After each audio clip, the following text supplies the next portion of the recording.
They say there's a single word capable of making every cell in your body instantly obey, and you only need to say it once. It's not a metaphor, not a repeated prayer. It's a direct command that activates something hidden in your biology.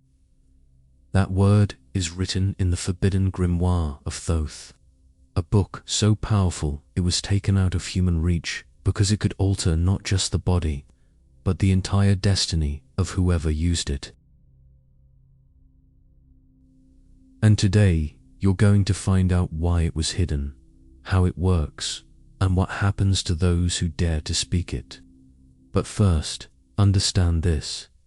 That word only works if you go through a specific process, a path of 7 levels that erases old memories stored in your cells and reopens a portal humanity closed thousands of years ago. And that's exactly where most people fail, because the body only obeys when it recognizes the original voice that created it. Imagine being able to give a single command and never have to repeat it, to restore your health, change a life pattern, or protect yourself from something invisible. By the end of this video, you'll not only know what that word is, but also how to prepare your body so it actually works. But be careful. There's a reason only initiates could say it without consequences. And when you find out, you'll understand why the world wasn't ready for it. To understand the original language, we need to go back to the moment when the thread between consciousness and flesh was broken. It wasn't an explosion. There wasn't some great spiritual earthquake. The rupture began as a whisper. First, the presence faded. Then, hurry took the place of silence. The world grew noisy, and, in that noise, the body lost the maestro who used to conduct its invisible orchestra. In the beginning, every cell recognized the spark that created it. Just one impulse from the inside out was enough, and biology would realign. That harmony was natural, like the tide flowing in and out effortlessly. But the human mind, fascinated by the outside, began to live in constant distraction. The gaze left the center and got caught in what glows, what promises, what scares. And the same mouth that once spoke clear decrees started repeating empty phrases, loaded with fear and doubt. Obedience continued, but now it served confused orders. Here's the uncomfortable part. The body doesn't judge. The body serves. It doesn't ask if the sentence is poetic, if you're exaggerating, if it was just a rant. It receives and executes. When someone says I'm broken, the energetic system lowers the force distribution. When someone whispers this will destroy me, the internal chemistry prepares for loss, not for building. When the thought locks onto I have no more strength, the metabolism shifts into extreme saving mode, as if survival depends on shutting off lights to preserve what little is left. None of this happens with drama. The body doesn't make a scene. It adjusts roots in silence, a small contraction in breathing, a subtle clench in the stomach, a fatigue that feels normal, a sleep that doesn't restore. These are micro-orders that become routine, and routine becomes law. The person believes that this state is their normal and, by believing it, reinforces the command. That's how unnoticed self-sabotage is born, through repetition without presence. The mind, trained for survival, repeats what it knows. What's familiar feels safe, even if it hurts. If childhood taught rigidity, the body learns to contract. If experience repeated abandonment, the chest learns to protect itself from any affection that feels intense. If the environment said that feeling is weakness, the organs try to function on mute, but emotion doesn't evaporate. Where it finds no voice, it becomes a physiological pattern. The heart races for no clear reason. The gut switches between discomforts. The skin sends signals no one wants to hear. In this setting, the verb becomes an echo. Words are thrown into the air without direction, and the body, loyal, tries to decode what it receives. It searches for coherence in the noise. If thought says one thing, emotion says another, and action shows something else. The cell receives three paths and chooses the one that's most repeated. That's why many declare healing through words alone, but feed fear daily with images, news, and conversations that confirm the worst-case scenario. The cell doesn't follow occasional speeches, it follows the dominant pattern. The fall of command began when humans traded presence for speed. Instead of giving clear, punctual instructions, the mind started narrating all the time. In this flood of narratives, what should have been a decree became commentary. Commentary becomes habit. Habit becomes frequency. Frequency becomes internal climate. And internal climate becomes cellular destiny. There's no hidden magic here. There's repetition. There was also a shift in responsibility. When pain showed up, it was treated like an intruder. When exhaustion arrived, it was seen as an enemy. The body was pushed into the role of a problem to be solved, not an ally to be heard. Trying to silence symptoms without understanding the messages only reinforces disconnection. The body learns it has to scream to be noticed, and those screams start to look like diseases that come out of nowhere. They don't come from nowhere. They're old letters left unanswered. Another fracture happened in the value given to the word. When anything can be said without consequence, nothing has weight. Vows are broken. Promises expire. Irony becomes everyday humor. The body doesn't understand irony. It reads the vibration behind the sound. If a harsh sentence is said jokingly, the harsh vibration still counts. If a phrase of love is said with hidden resentment, resentment is what dictates the following chemistry. The cell's ear is sharp. It's not confused by intentions. It responds to whatever vibrates the strongest. Over time, this set of misalignments created an internal landscape with two features: constant noise and shallow breathing. The noise blocks listening. The shallow breath blocks surrender. When air only comes in halfway, life only enters halfway. When life enters halfway, the word loses its reach. The throat tries to push a command the chest can't hold. The result is frustration. The person tries to affirm that everything's okay, but the body doesn't receive it as truth. There's no base, no axis, no current connecting intention to living tissue. It's important to notice that the body didn't lose its ability to obey. It lost the clear channel. The thread still exists. The bridge still exists. What piled up on top was centuries of wasted language, forgotten breath, archived emotions. Underneath that dust, the same sacred technology remains intact. The flesh is still waiting for the original tongue, and it's not a foreign language. It's a specific feeling that comes before speech: clarity, coherence, presence. When that shows up, the cell recognizes the command like it's hearing something it always knew. To see how we got here, look at a regular day. The alarm rings. Before taking a deep breath, your hand's already reaching for your phone. Notifications come in, images pile up, other people's opinions install themselves in your mental space. Within minutes, you're already reacting to the external world. Breathing, which should open the day, gets pushed aside.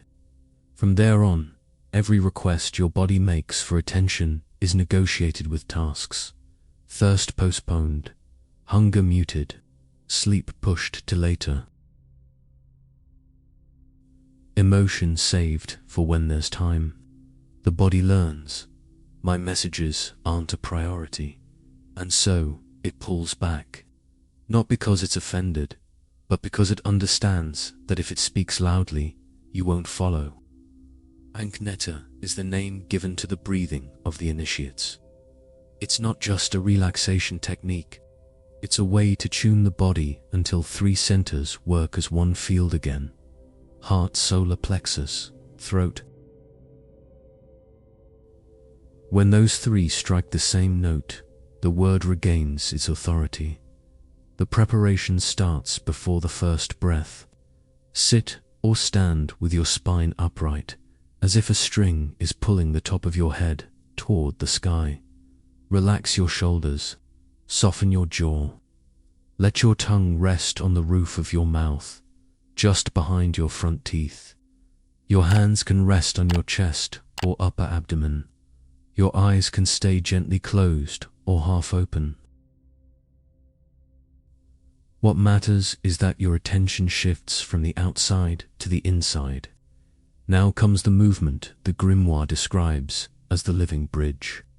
First, bring the air through your nose into the center of your chest. It's not about force, it's about surrender. Feel your sternum expand a few millimeters. Feel the skin on your chest make space. Imagine your heart as a lantern lighting up with each bit of air that enters. No rush. The time of the breath is the time of the body. When the sensation of expansion is clear, hold it in the heart for a moment, like you're listening to an inner bell vibrate. Next, guide that same breath down to the solar plexus.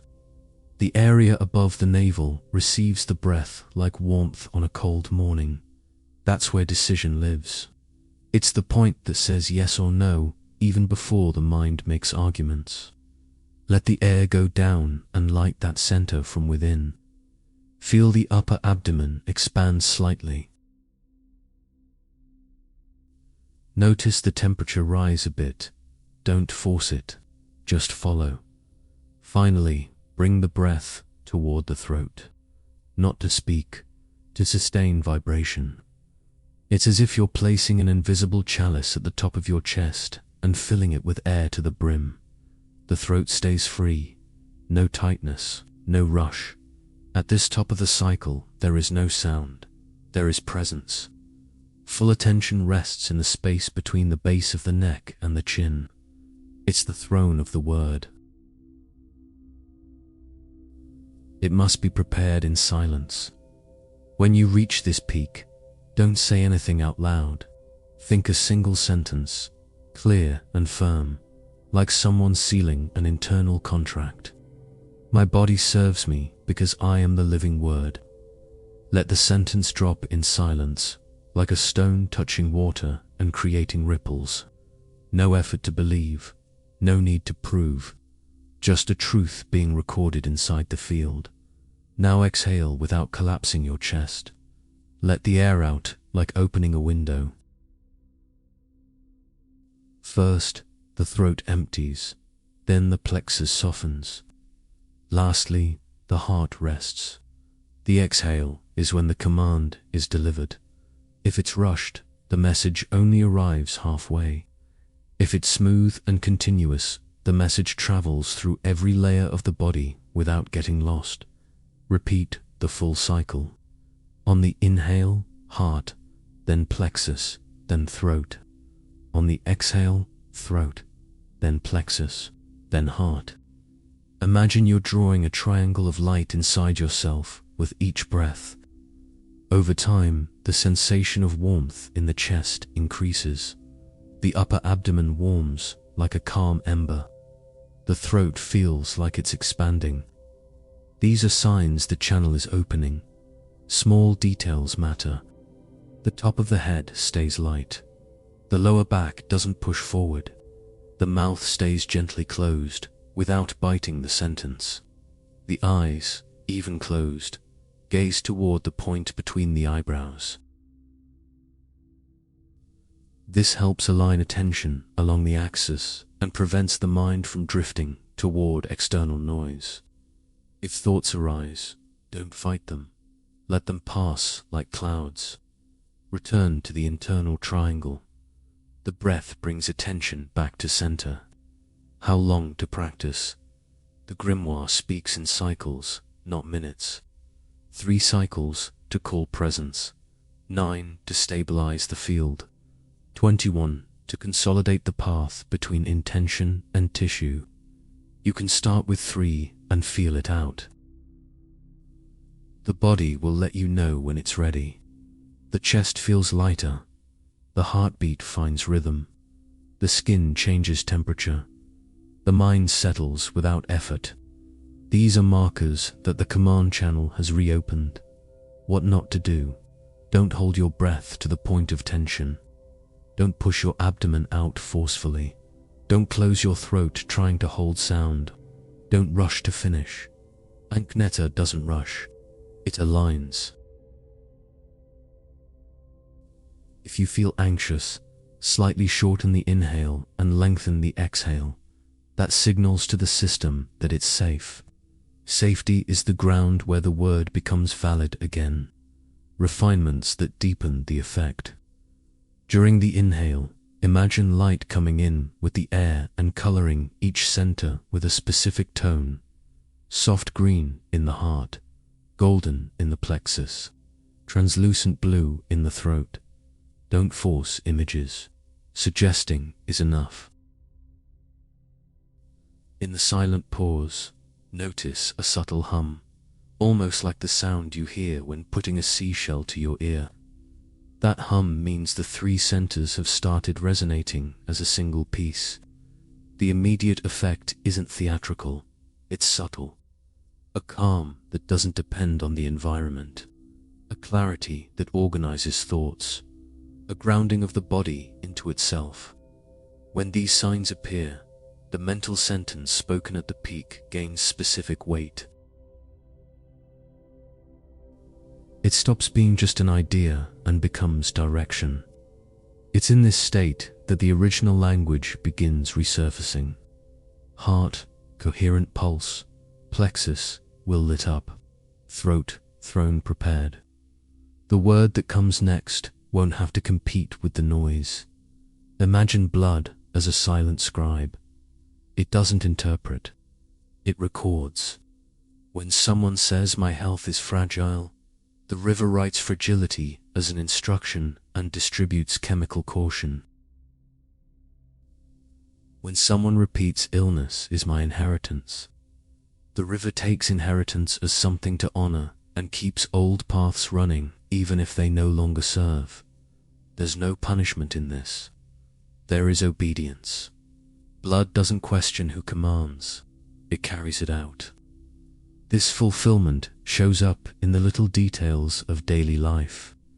An unjustified coldness in your hands when you get close to something you want. A subtle tightness in your chest when a new opportunity appears. A dip in energy at the same time every day, almost like a clock. These are grooves carved by old commands the river learned to carry. Until the course changes, the water keeps flowing through the same beds. The grimoire describes a key to interrupt this automatic transport of worn-out commands. A short and precise sound, spoken in the moment the body is most receptive. The name is Sohé Kai. It's not a repetitive mantra, it's a password. It must be spoken only once per breath cycle, exactly in the void between the inhale and the exhale. The pause is important because that's when the river is suspended for a moment, as if waiting for its next instruction. Simple preparation. Sit or stand with your spine straight and your chin slightly tucked. Inhale through the nose until you feel your chest expand and your plexus light up, just like you practiced. At the peak of the inhale, where you would naturally hold a second to feel the presence, Place the tip of your tongue on the roof of your mouth behind your front teeth. Let your lips part gently without tension. The body senses something different is about to be said. Now release the sound without forcing. So like the beginning of soul, her like a breath that opens space inside. Kai like a touch that releases knots in the lower belly. The whole sound is brief. It needs to be round and soft, not loud. You're guiding a river, not pushing it. The focus is on letting the vibration reach 3 places at the same time. Center of the chest, area above the navel, base of the tongue and top of the throat. If you don't want to vocalize it, you can say it internally, just forming the word in your mind with strong intention. The effect still happens, though more subtly. While pronouncing it, visualize blood as translucent water that brightens. Dark whirlpools dissolve, and the course becomes clearer. The first sign the password was received is a shift in pulse. It feels fuller, less rushed. Another sign is the temperature in your extremities. Hands and feet warm up a few degrees. A third sign is a clear urge to inhale again without anxiety. The body interprets the command as safe and invites the air back in. After saying it, let the exhale drop long and silent. It's during that drop that the river begins distributing the new instruction everywhere. The exhale delivers the message to the riverbanks. First face and throat, then heart and arms, finally intestines and legs. If you exhale in a hurry, part of the body doesn't get the letter. If you exhale steadily, the distribution happens evenly. Recommended cycles. 3 cycles to start the clearing. 9 to travel all the major curves of the inner river. 21 to stabilize the new memory and make the path preferred. Do it in the morning and at nightfall. These are times when the body naturally transitions between states and blood accepts change more easily. If one day you can only choose one time, choose the beginning of the day. The first instruction tends to set the tone for the following hours. Practical cautions. Don't say it loudly. Loud sound creates tension in the throat, and the river doesn't like narrow beds. Don't rush to correct. Blood works through gentle repetition, not shocks. Don't turn the password into a crutch. The code works when intention is present. If it becomes a mechanical task, the scribe goes back to copying old commands. And remember, this is a contemplative practice. For health concerns, professional guidance and medical care are still necessary. Refinements for those who can feel their pulse easily. Sync Sohé with the first heartbeat you feel at the peak of the inhale. Let Kai fall on the 4th beat. This rhythm creates waves that spread more smoothly. If you can't feel the beats clearly, count mentally to 4 and complete the word on 4. What matters is the regularity. Each day, choose one sentence you know your river is carrying and replace it with the password. If the pattern is "my health is fragile," before the practice, recognize the sentence without fighting it. After the first utterance, let the mind go silent. Avoid saying the opposite right away. The password already gives the new direction. Too many affirmations can become noise. Even with the blood river clearer and more obedient, there's something denser that can cloud the water before the new instruction reaches the last cell. It's not a word, it's weight. It's emotions you pushed into the body when there was no space, time, or courage to feel them. Thoth sums it up in one direct sentence. What isn't felt becomes a hidden command. It's not a poetic metaphor, it's a simple mechanism. The emotion that doesn't pass through keeps vibrating like a constant signal in the field, and the body, loyal to the strongest signal, reorganizes functions to maintain that state. Watch how this shows up in daily life. Swallowed anger settles low and hot in the liver area. The body tries to protect against the pressure and contracts the muscles around it. Shoulder movement becomes limited, the neck stiffens. Repressed sadness tightens the lungs. Breathing loses depth, voice loses warmth, sighing becomes routine. The fear you won't admit stands guard in the heart. The heartbeat wavers without clear reason. Blood flow in the hands decreases. The chest closes millimeter by millimeter. None of this screams. All of it commands. These commands don't use sentences. They use background sensations. You wake up and there's already a grey fog in your chest, with no event to explain it. In front of an opportunity, a knot in the stomach appears that confuses you. When meeting someone you love, there's an excessive caution that looks like care, but is really defense. The body reads these sensations as the default state and keeps them active to protect you from old threats that might not even exist anymore.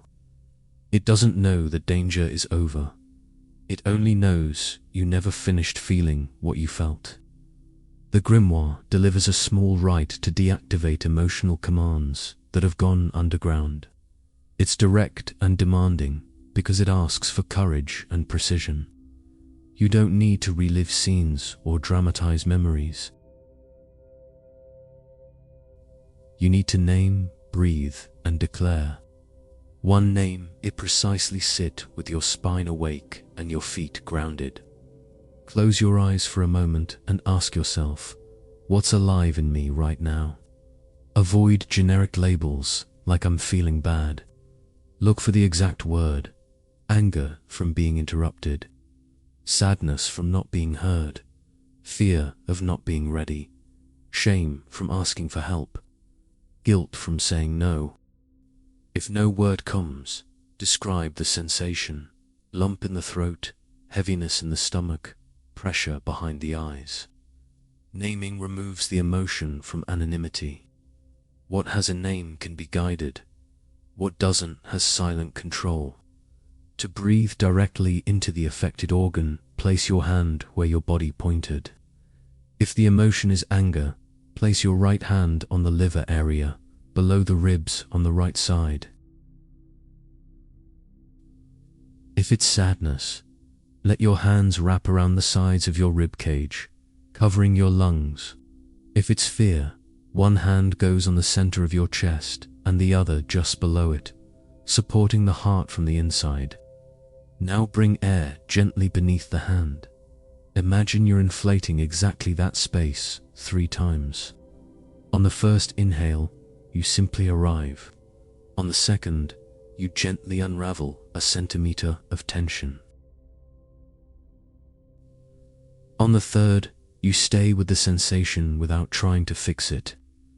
If there's trembling, warmth, yawning, or moist eyes, let it happen. These are signs that something is beginning to move. If nothing happens, that's fine. The important thing is not to run away.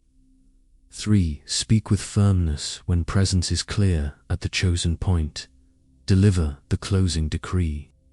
It's not to convince, it's to close a contract. With a calm, full voice, say, order cancelled, peace installed. Say it once and breathe.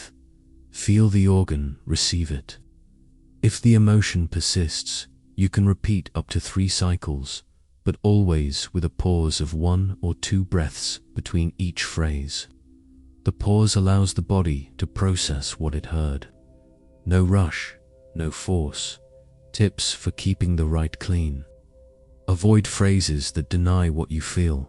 Like it's over, I don't care anymore. It was nothing. Denial reactivates the order.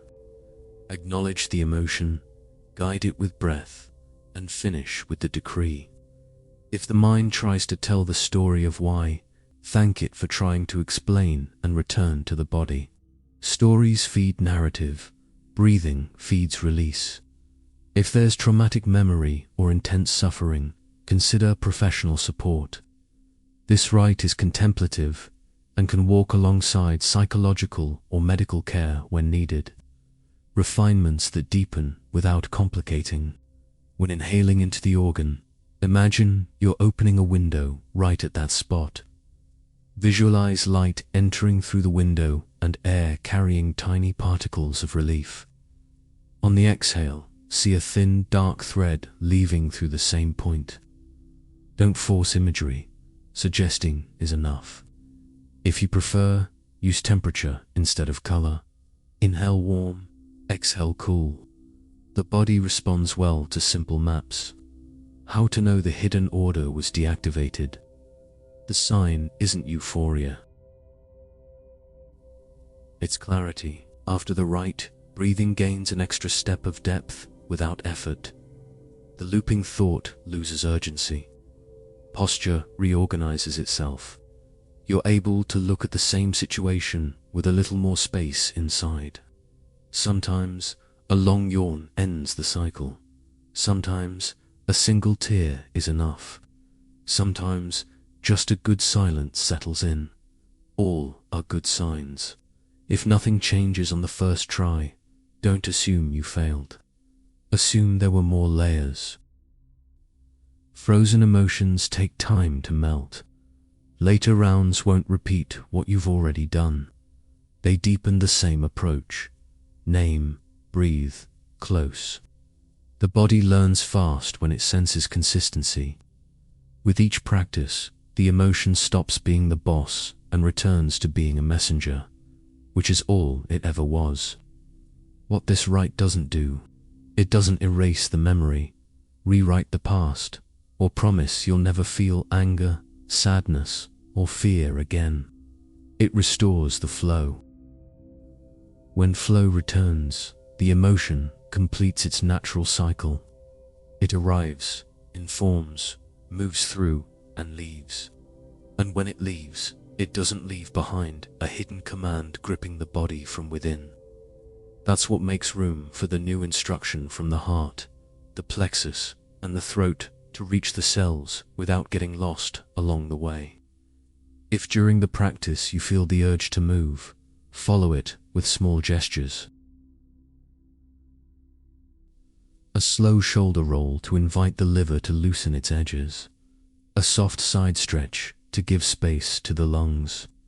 An opening and closing of the hands over the sternum to remind the heart that you're here. Small gestures inform the body it's not alone in the task. If the released emotion brought back the flow and the cleared blood began carrying clean instructions, the body now needs shape. Without shape, the order scatters. With shape, it settles. This is where the stored knowledge speaks of the invisible design that sustains living matter. Each organ vibrates within a specific geometric pattern. It's not mystical decor. It's the map the body uses to recognize legitimate commands. Heart in golden spiral. The energy of the chest center doesn't move in straight lines. It spins and expands like a seashell, opening wider and wider circles. When life unravels, this spiral contracts and becomes irregular. You feel it like a drum out of rhythm or an unexplained fatigue. To begin guiding the pattern back, place your palm on your sternum and draw tiny outward spirals from the center. While drawing, inhale short and precise, as if pulling the spiral thread inward, and exhale longer, letting the spiral open. 3 sets of 9 spirals. The chest responds with gentle warmth and a feeling of internal spaciousness. If a spontaneous sigh comes, let it out. It's the spiral learning to breathe again. Lungs in octagon. Air needs corners to find stability. The 8th gives containment without restriction. When anxiety moves in, the octagon gets crushed, and breath loses space on the ribcage sides. Correction starts by creating 8 expansion points in the chest. Touch with your fingertips the front, back, right and left sides, and the 4 corner points where the ribs lift up and down. Now inhale to the count of 8, and with each number, allow 1 point to expand slightly. In the silent pause, see the whole octagon glow inside. Exhale in 8 counts, gently drawing in from each point to the center. 3 cycles complete a full octagon. Signs of success include a sense of space between ribs and a burst of fresh air rising to the base of the neck. Liver in hexagon. The work of transforming and organizing needs 6 clear faces. When there's chronic frustration, that hexagon warps. Digestion vibrates irregularly, mood swings, the skin shows static. Place your right hand under your right ribs and the left over it, as if framing the area. Visualize 6 sides hugging the organ. Inhale first into the top face, then bottom, then the sides. Finally, the 2 inner diagonals that make the hexagon solid inside. On the exhale, imagine the 6 faces emitting a steady light that firms the outline. Repeat for 6 full breaths. The return of the hexagon is marked by a softening of the upper abdomen and a clean warmth replacing irritated tightness. Kidneys in sine wave. The filtering of fear and management of reserves happen in a wave-like dance. When worry takes over, the wave breaks into angles. To retrain, place your feet parallel, loosen your knees, and allow a slow side-to-side sway that starts at the waist and ripples like a wave to the lower ribs in the back. While swaying, inhale as you go one way, exhale as you return. Focus your attention on the lower back where the kidneys anchor their wave. 3 minutes is enough for the body to regain the idea of continuous flow. If you feel like peeing or drinking water afterward, allow it. These are natural responses to the return of the sine wave. Sekim Marat is the name given to the sequence that stitches these shapes into a single language for the body. It's movement with sound, done slowly and with calm firmness. The sequence doesn't replace healthcare, doesn't promise cures, doesn't dismiss professional help when needed.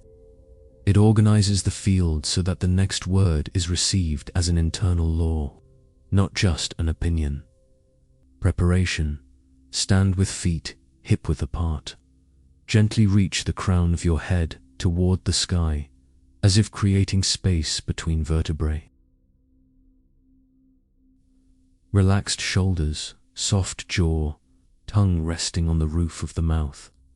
Drop your attention to the soles of your feet until you feel real weight on the ground. The body needs to know it's safe before it obeys. Step 1. Heart spiral. Right palm on the sternum, left supporting the upper abdomen. Draw 9 small outward spirals while exhaling slowly.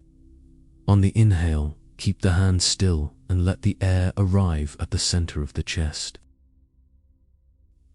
On the 9th exhale, let out a short hum, something like a soft mum, just enough to feel the ribcage vibrate. This subtle sound helps the spiral find rhythm without straining the throat. Step 2. Lungs octagon. Open your arms at chest height, elbows soft.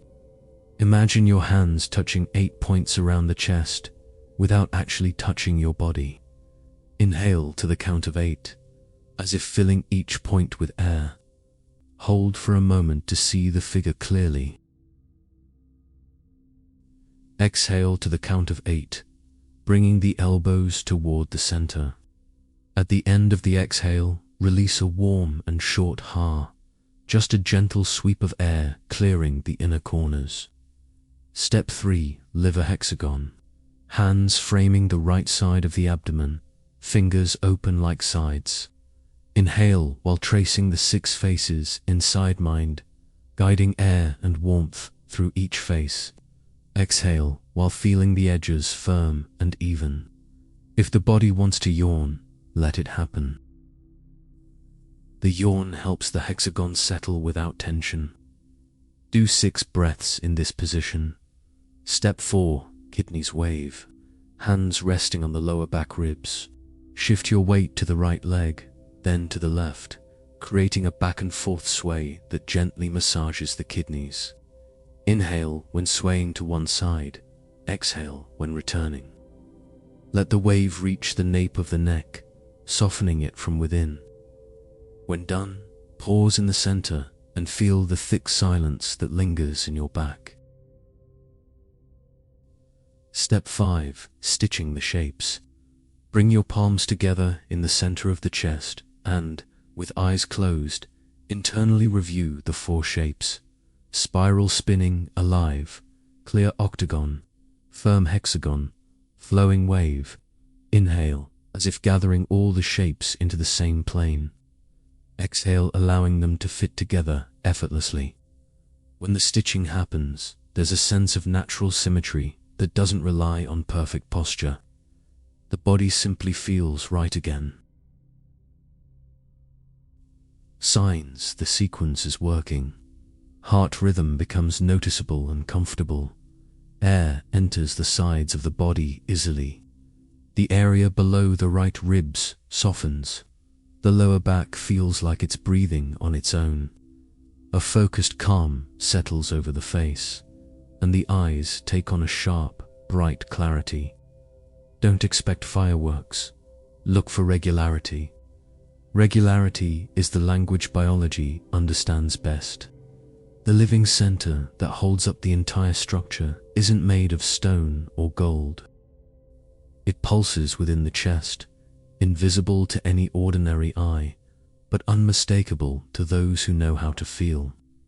Thoth called it Mer Ab, the altar that cannot be built by hands, for it's already born complete. It's there that the soul touches the flesh and seals a silent pact. When this point vibrates in harmony, the entire energetic field organizes. When it closes or splits, nothing remains stable for long. The Mer Ab isn't a physical organ, though it manifests in the heart region.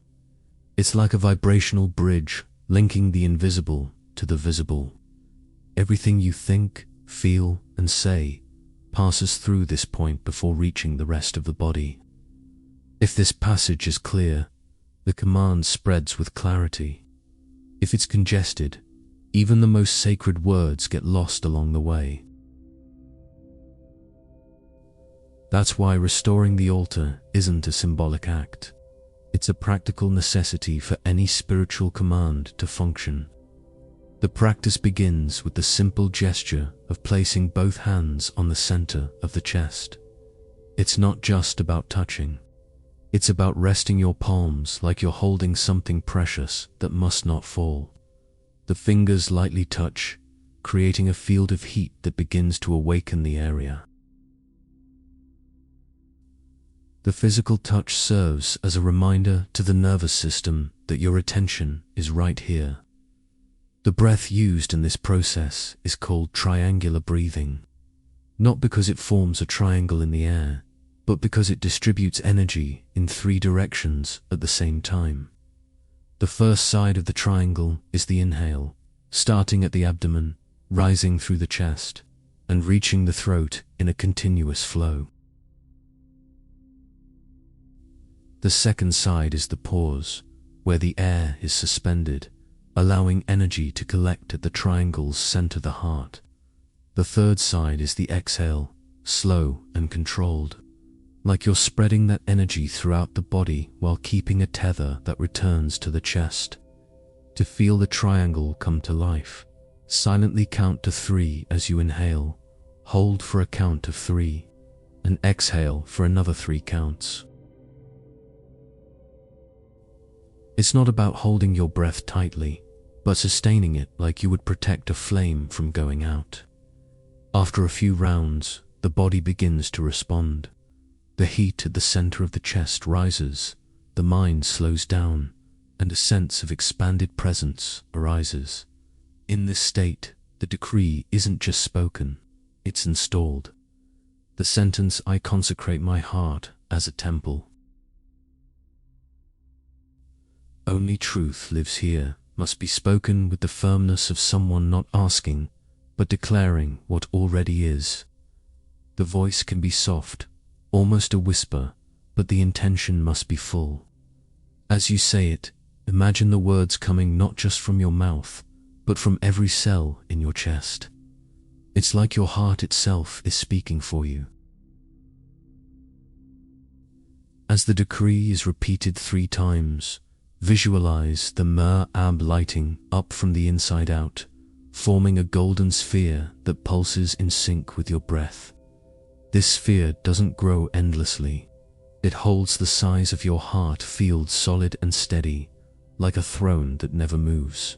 The body begins to feel a gentle weight at the center, not as pressure, but as the gravity of something real and unchanging.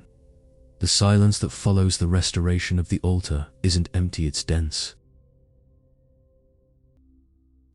It's as if the entire internal space is waiting for a single gesture, and in that pause, the initiate feels the weight of centuries of practice concentrated in them. Thoth described that there are 3 kinds of speech, but only one is worthy of passing through the Mer Ab. The first is the speech that complains, leaking vital energy in scattered currents. It's like opening windows in a storm and hoping the candle stays lit. The second is the speech that influences, shaping someone else's field to gain something, like wind pushing leaves where it wants, but not moving the root. The third, and rarest, is the speech that decrees the incandescent word that doesn't aim to convince or react, but to establish a new order in the very fabric of reality. This word isn't brute force. It isn't shouted for the world to hear, but emitted like light passing through every cell, until the air, charged with intention, leaves the lips with no hesitation or doubt. The mouth is no longer just muscle and bone, it becomes a portal through which will passes to take form. When the sound comes from this state, it carries the entire structure of the self, body, mind, and vibrational field, bow-like subjects before a king, ready to obey without question. Thoth recorded that at this point, there's no separation between who speaks and what is spoken. The decree isn't a message being sent, it is reality rewriting itself the moment the sound is released. There's no return. The incandescent word, once spoken, cannot be taken back, erased, or diluted. It is like fire once lit. It fulfills its purpose to the end, whether to warm, to illuminate, or to consume. To reach this level of utterance, every prior element must be present and alive. The breath anchored in the inner triangle, the emotion cleared of residue, the geometry of the cells restored, the altar of the heart illuminated. It's this convergence that transforms a simple sound into a command. The absence of any one element breaks the chain and reduces the effect to ordinary words without transformative power. The moment of pronouncement demands such intense presence that time itself seems to adjust to fit within it. There's no past or future, only the instant when intention is released like an arrow, and the target isn't out there, but in every atom of the body and the universe around it. Air comes in, carries the vibration, and goes out like invisible fire. There is no echo, because what was said doesn't come back, it's already become part of the world. That's why, in the grimoire, there was a warning etched in signs only initiates could decipher. The mouth that knows the word creates worlds without lifting a finger, but also bears the responsibility of sustaining everything it decrees. There's no room for careless improvisation, because the body itself will be the first to obey, and any poorly formed command will become internal law. In the moment that conscious death is understood, the initiate realizes it's not limited to the end of physical life. Thoth taught that every night, humanity experiences a soft reflection of that portal. For those unaware, it's just sleep. For those who know, it's a silent rite of rebirth. The so-called nocturnal reincarnation didn't depend on outer temples, because the temple was the body itself dissolving into the luminous ocean of the subtle field. As they lay down, the initiate didn't just seek rest. They assumed the posture as if preparing to cross a threshold. The eyes closed, not to fall into unconsciousness, but so the inner vision could open. The breath slowed, and each exhale was like handing fragments of oneself to the invisible current that carried the body into the Creator's hands. Then came the visualization, the physical outline dissolving into golden particles, each cell releasing marks, memories, and wear. It was a gradual return to the original mold, a pure matrix that, according to the grimoire, exists intact at the deepest level of being, just waiting to be activated. The initiate remained in that state until they felt nothing within was clinging to the weight of the day. No gesture, no thought, no tension remained to uphold the previous form. And at the peak of that state, when the sensation was of being suspended between worlds, came the phrase in the ancient tongue, charged with intention: corpusum, secundum, exemplar, perfectum. It wasn't meant to be repeated mechanically.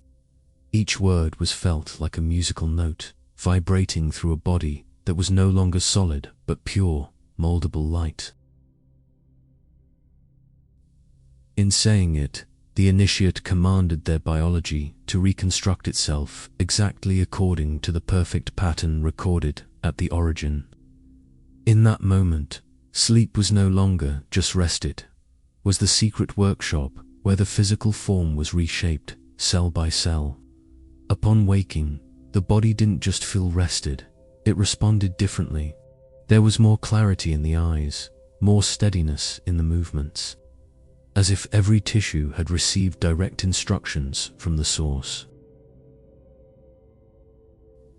This renewal wasn't just physical. It prepared the field to sustain something far more intense, the final command. Yet even if the body was reborn clean with each new day, Thoth warned that one enemy remained silent and persistent. The echo of old words wasn't undone by silence or forgetfulness alone. Thoth said that this vibrational residue, called sombara, had an almost stubborn persistence, like the sound shadow of everything that had ever been affirmed or felt. Even after a healing decree, this shadow could still hover, sneaking into the gaps of attention, trying to reactivate patterns the initiate had already unraveled. It was as if, deep inside the cells, an ancient whisper insisted on saying that nothing had truly changed. To deal with it, the grimoire described the ritual of the hollow sound, a practice as simple in form as it was deep in effect. The initiate began with a long, silent inhale, allowing the air to enter not only the lungs, but to spread throughout the entire body, as if every cell was breathing. There was no rush, only filling. Upon reaching the peak of the breath, the air was released in a low, continuous sound. No words, just a primordial tone, like the distant murmur of a mountain or the echo of a drum resounding from deep within the earth. As the sound carried on, the mind didn't wander into common thoughts. The attention turned to an inner image of circular waves, radiating from the center of the chest and expanding until they enveloped the whole body. These waves, in the initiate's vision, had the purpose of gently breaking through the dark layers clinging to the walls of the cells, like dust stuck to old glass. With each deep exhale, more of these vibrational particles detached and were carried away, dissolving into the surrounding field. The ritual didn't seek to force anything out, but to transmute, converting those residual frequencies into living silence. A silence that wasn't absence, but clean space, so the new command could resonate without distortion. At the end, the initiate remained still for a few seconds, as if listening inward, confirming that no old noise was still echoing. With the echo finally dissolved, the initiate approached the most subtle and at the same time most decisive moment of the entire process. The activation of the crown of command. Thoth described this point as the Sora portal, an invisible opening at the top of the head, through which the soul's instructions descend and pour throughout the body. He explained that if this portal remained asleep or closed, only the ordinary mind would be guiding the being, and the mind, no matter how brilliant, did not possess the legitimate authority to govern matter on all its levels. The ritual to activate Sara didn't require any physical instruments, but demanded absolute presence. First, the initiate would assume an upright posture, allowing the spine to be a free channel, like the trunk of a tree connecting sky and earth. The chin tilted slightly downward, but the gaze, even with closed eyelids, subtly aimed upward, as if reaching for a point beyond the forehead. This gesture, though simple, created a direct energetic bridge between the body and the higher layers of consciousness. Then, in deep silence, the initiate would hold a single thought, not repeated as a restless mental phrase, but sustained as a complete state. I and the source are one single command. There was no plea or effort. It was a total recognition of union, a fusion without edges between the one who gives the command and the one who obeys, because at the highest level there is no separation between order and execution. At that moment, according to Thoth, something like a golden thread would begin to manifest in the subtle field. It wasn't seen with physical eyes, but felt as a gentle warmth forming above the head and, little by little, descending like a living line, penetrating through the center of the portal and running down the spine until reaching every cell. Wherever it passed, it dissolved resistance, like warm water softening the hardest stone. This golden thread didn't just carry energy, it carried direction. It was as if it held, embedded in its light, the map of the order that was about to be issued.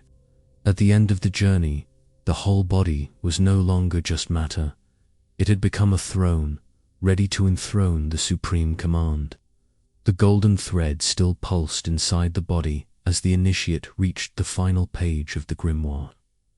It wasn't written like the others, but sealed with a thin layer of gold, almost translucent, reflecting light as if it were breathing. Upon breaking the seal, there wasn't just ink on parchment. There were engraved symbols in low relief, alive, as if carrying their own movement. Their Thoth didn't offer long explanations, but a sentence that seemed to pierce the soul like a blade of light. The sacred word wasn't meant to convince, it was meant to create. This sentence came with a warning heavier than any commandment.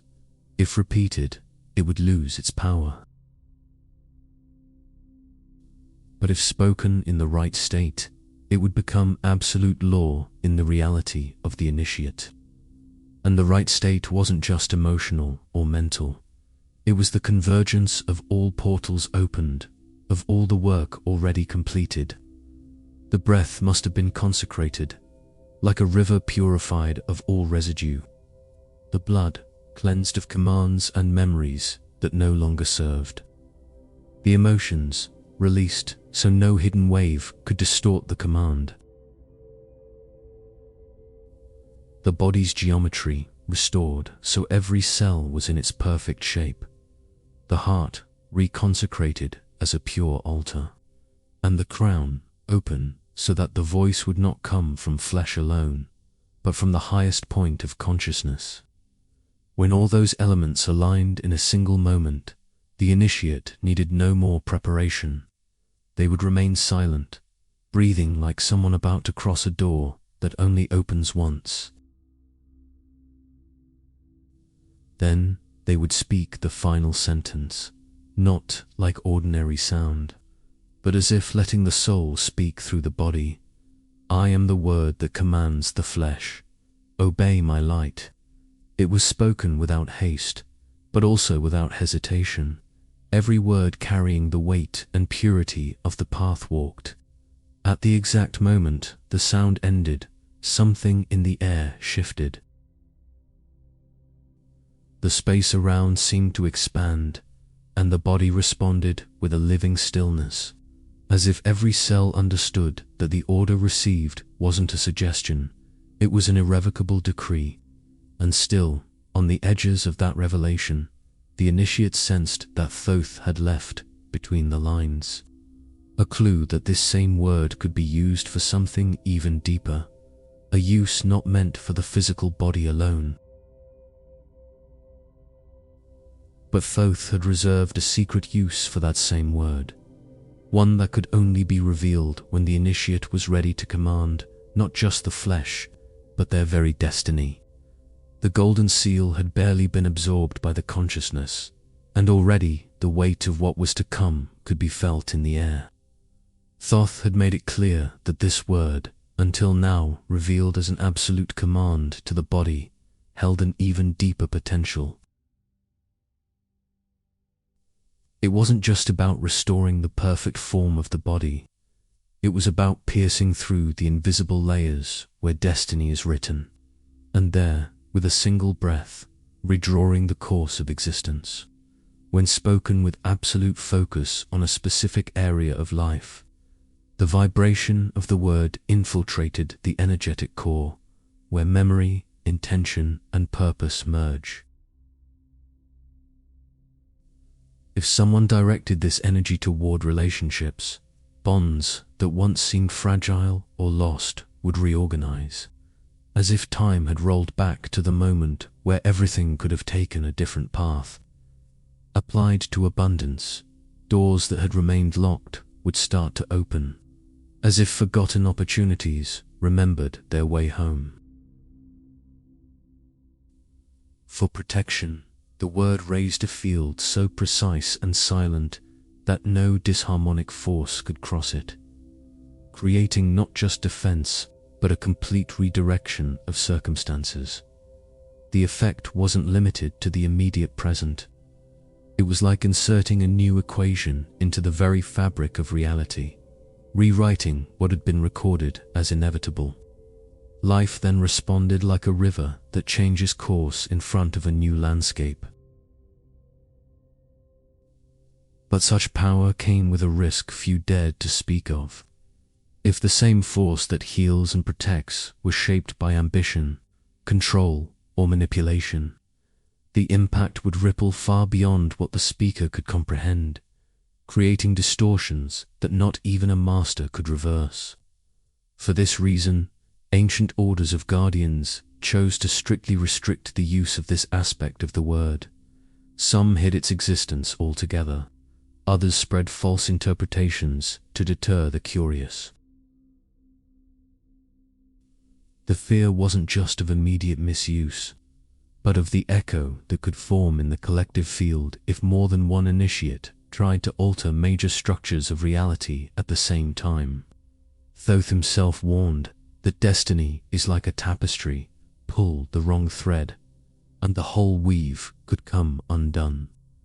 This safeguard wasn't an obstacle meant to punish or test, but a natural filter, so perfect it required no external watch. If the word was spoken without heart, mind, and body in total alignment, it simply would not cross the threshold of true command. The sound could be made, but it would be like knocking on a door whose lock does not recognize the presence of the one who knocks. The body, on its deepest level, knows when the order is born from essence and when it comes only from desire or vanity. This invisible lock worked like a silent pact between biology and the soul.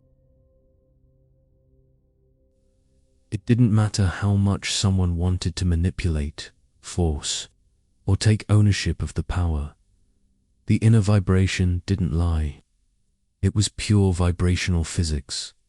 The correct frequency could only be reached when all elements of the being were in absolute coherence, without fragments of doubt or hidden intention. An initiate could memorize every step of the ritual, repeat every gesture, every breath, but if there was any internal dissonance, the result would be nothing more than the echo of their own empty effort. The most impressive part was that, even for those who just wanted to prove the rule could be bypassed, the very experience of failure became revealing. It was as if the energy field was programmed to return to the consciousness whatever still needed to be purified. Many reported that after trying without being aligned, they felt overwhelmed by such an intense inner silence that they could hear the space between their own thoughts. That silence, far from being a punishment, was an invitation to return to the origin point, to reassess the intention, and to rebuild the necessary state. The safeguard, therefore, wasn't an arbitrary block, but living proof that true power can never be separated from inner truth. Those who weren't ready couldn't even grasp the full extent of this protection. Those who were ready, on the other hand, no longer saw any purpose in using it in a disharmonic way. It was as if the very act of aligning oneself to access the word was, in itself, such a deep transformation that it made it impossible to apply it impurely. And so, the grimoire ends with the reminder that the greatest secret is not to forget. If you've made it this far, I want you to leave in the comments what you think is the real, original language that makes the body obey. I'm going to read every single one, because your insight might bring valuable clues for others who are also on this journey. And if you'd like to help the channel more directly, in the first pinned comment there's a link where you can contribute so we can keep spreading content like this out there. Any help you can give means a lot to me and to the growth of the channel. But just know, the fact that you watched all the way to the end has already helped me so much. You can also share this video with someone who needs to hear this today. And don't leave just yet. I've set aside a special video with a revelation that complements what you just saw. Click it now on the screen so we can keep going on this journey together.